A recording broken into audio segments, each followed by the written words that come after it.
Look what they did, a resident can be heard saying in Hebrew, shaken up over what he saw spray painted on his neighbor's garage door, a swastika. Next to it in red, watch yourself.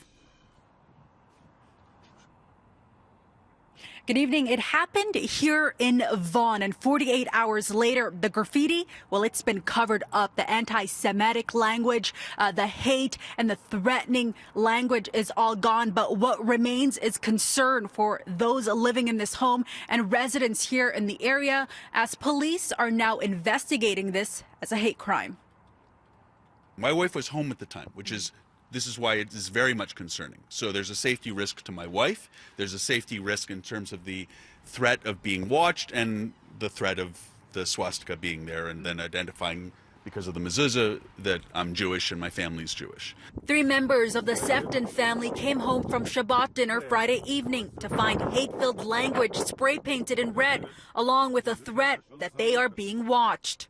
They don't know if and why they were targeted, but they were the only home in the neighborhood near Bathurst and the 401 who reported it to police. Though the shocking act of vandalism has been covered with white paint, concern remains. I don't want it existing.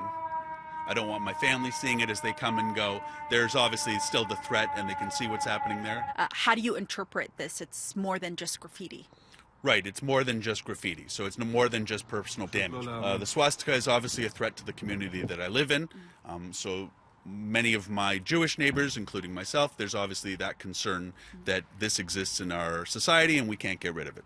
This comes as members of the Jewish community have been sounding alarms over incidents of anti-Semitism happening across Canada, and on the eve of a report that states for the 3rd year straight, these targeted crimes are on the rise. It also comes one day after a gunman entered a synagogue in California, killing 1 person and injuring 3 others. Back in Vaughan, a detective with York Regional Police was canvassing the neighborhood this afternoon, looking to speak with witnesses and residents.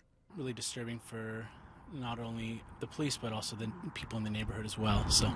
And is this being investigated as a hate crime? Yes, it is. Any indication of how often you're investigating these incidents? More often than what people would think. Maybe once a month we'd get something as serious as what this is. We spoke with multiple residents today, many of them telling us they are left shaken by the violent language spray painted on one of their neighbors' properties. All neighbors who are quiet and very nice. Andrew and his wife have 2 sons. He tells me they're now having conversations with them about what happened here. He adds that they've never been victims of a hate crime. As I mentioned, police are still looking for witnesses. Anyone who may have any information are asked to contact police.